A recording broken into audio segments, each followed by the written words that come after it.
If you like to think that you're a good listener, but you know deep down inside you're really not, this video is for you. Or if people often tell you, you don't listen, and you're ready to change that, this video is also for you. Hi, my name is Dr. Amber Wright. I'm a communication expert that helps leaders and lovers have the conversations they haven't found the words for yet, so that nothing important goes unsaid. And this is a conversation that we are overdue for having, but it's necessary. I will never get tired of talking about how important our listening skills are, especially if we want to have better, happier, healthier relationships, from the boardroom to the bedroom, as I like to say. So today's video is all about understanding why we don't listen well and then what to do about it. Because it's, like I always say, communication is a skill, and a skill can be taught. A skill can be learned, and listening is a huge part of that. But the thing about listening is it's harder than it looks. And so we're going to get into it today. First, because I got my notes here to the side. The first reason why I don't think that we listen well is because we are listening to respond, not to understand. I say this in almost all of my workshops as a leadership development facilitator and speaker. I'm always telling people to listen to understand, not only to reply. And when you're doing the latter, when someone's talking to you, your eyes might kind of gloss over, you check out, you're not paying attention. That's first. But more importantly than that, I think more prominently than that, as they're talking, you're building your case in your head about why they're wrong. So you're telling yourself, that's not true. I didn't say that. You lying. All kind of things. You're just ready, filling your clip with all of your ammo. So when it's your turn, you can just spray the clip and let the chopper sing. And that's not listening, friend. I'm sorry. That is not listening. Actually, no, I'm not sorry. I'm telling you the truth. It's not listening. If you are listening only to wait for your turn, that is only cultivating a sense of resentment and frustration and adding to the friction that you probably can live without, that you can feel more peaceful without. But you like to perpetuate it because you feel like you have to defend and you got to tell and explain and get your finger out and point and say, nope, that ain't the truth, and this, that, and the third. So I want you to consider that the fact that we have 2 ears and 1 mouth for a reason, so we can listen twice as much as we talk. And so if you're one of those people, I want you to slow down and really think about, why do I feel like I have to defend myself all the time to this person? Is it something that happened in the relationship that made you feel that way? Did you try to listen before, but then you didn't feel heard when it was your turn? What is it really? So then that way we can focus on the issue at hand so that it can be named, it can be discussed and worked through, so that when you are in conversation with that person, it just goes a little bit better. It goes a little more smoothly because you are making the actual effort to understand what the person is saying. And you really can't do that if you're just waiting for your turn to reply. A second reason why we don't listen well is because we make it about us too quickly. Y'all know how that feels. And it sucks. Like, if you're talking to somebody, especially if it's about something important, you're being vulnerable, you're wanting to share your feelings or experience, or even if you just want to talk about your day, you're like, hey, friend, let me tell you what happened. Da, da, da. And the person's like, yeah, that happened to me too. Sometimes people do that only because they are trying to relate. They're trying to build that bridge of connection to show you that they understand. This is something that my husband and I have gone through over the years, where he'll be like, yeah, me too. And then he'll just start talking about himself. And I'm just like, hey, that doesn't make me feel good when you automatically like flip the switch and turn the conversation to you. But all of the times that he was doing that, in his mind, he felt like that was him trying to explain to me that he understood what I was saying. But what he didn't realize was that it made me feel like he was overshadowing what I was saying. And I've experienced it in my friendships. We all do. We all have that friend who will interrupt you or who will listen briefly to what you have to say and then turn it on them. I don't think it's intentional always, because they're just trying to be an attention hog and like want to steal your shine. But I feel like it is born out of them wanting to show like, hey, I get it. This has happened to me too. I've done this too to friends. I try to be mindful of it. And that's what's important. You don't want to overlook the impact that that can have on somebody, because what that will end up doing, or what it can end up doing, is making someone feel unseen by you, because as soon as they try to tell you something, you want to jump in and tell them how you get it because it happens to you too. And then all of the examples, everything then becomes about you and your experience, and then the conversation feels off balance, and then that person will probably feel less inclined to want to talk to you about important things in the future. And that's one of those subtle ways that slowly a relationship can deteriorate, because I don't feel good when I talk to you, or if I want to share something with you, because you immediately make it about yourself.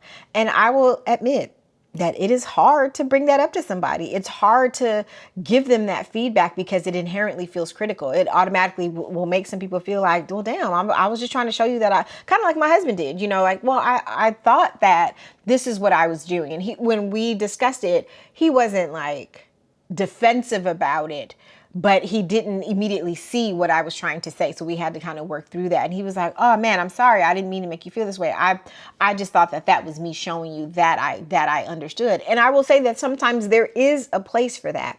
I do that sometimes, not often, but sometimes in my coaching calls with my clients. They might be having an experience, and I'll give them an example of maybe another client who dealt with something similar, or a time in my life where I dealt with something similar, and I'm able to offer them insight into how I handle it, but it's relevant to what we're talking about. And it's always worth it to be able to say, oh, I have an idea, or I have a suggestion, or I have an example to share with you. I understand what you mean.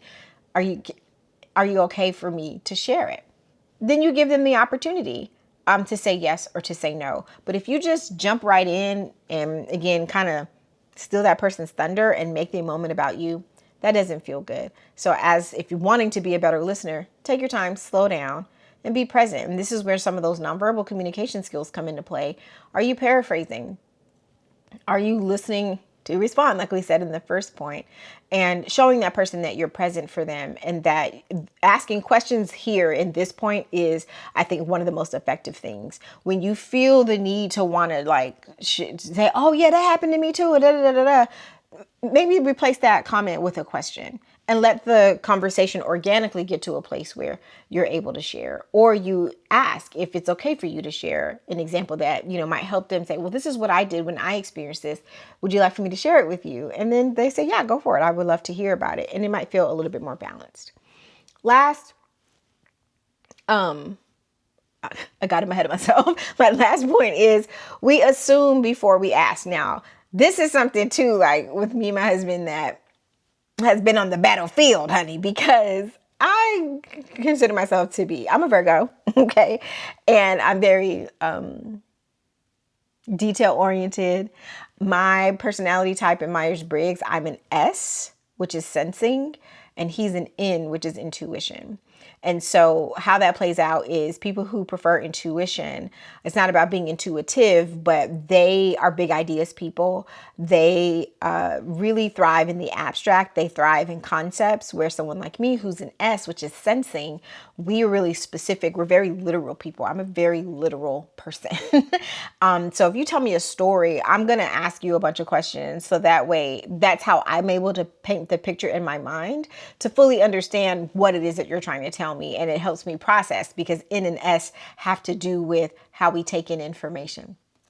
So sometimes, because I am also claircognizant, like I know things, I will assume what he's going to say. And like, oh, what you're about to say is this. And now that is part of my gifting. I've done it my whole life.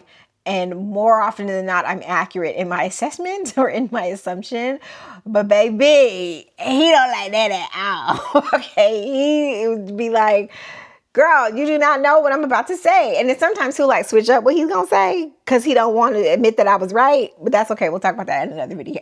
Anyway, when you assume before you ask, then I feel like that robs the other person of the opportunity to say what was on their heart or what was on their mind. And it can kind of interrupt the flow of conversation. And that's what I've learned, like by doing that, especially with someone like him who feels like offended by it, it can disrupt the flow of the conversation. And ideally you want to engage with people because you want them to feel seen, heard, known, valued, and understood by you.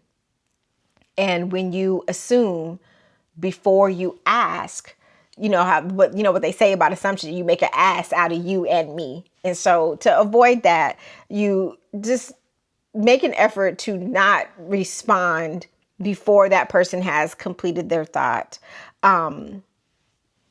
Let them say what they have to say. And this is why we call listening active listening, because it takes active effort and behavior for you to lean in, do those nonverbals like we talked about before. You're offering that eye contact, you're nodding, you're smiling, you are asking questions that are clarifying, you're paraphrasing. Oh, so what I heard you say is, this happened the other day and you were really frustrated by it. Giving them back the language that you heard them say. That feels so good, because it shows you that the other person was really paying attention. And when someone pays attention to you and they show you that they care, that's the message that gets conveyed. Like, wow, you genuinely care about what I'm saying. And that feels good. It does. So the 3 reasons why we don't listen well is because we make it about us too quickly. We assume before we ask, and we listen to understand, to respond, and not to understand. And I think in the week ahead, after you watch this video, really sit and reflect on that and think about, am I a good listener? And then ask the people around you, would you consider me to be a good listener? Do you think that I'm a good listener?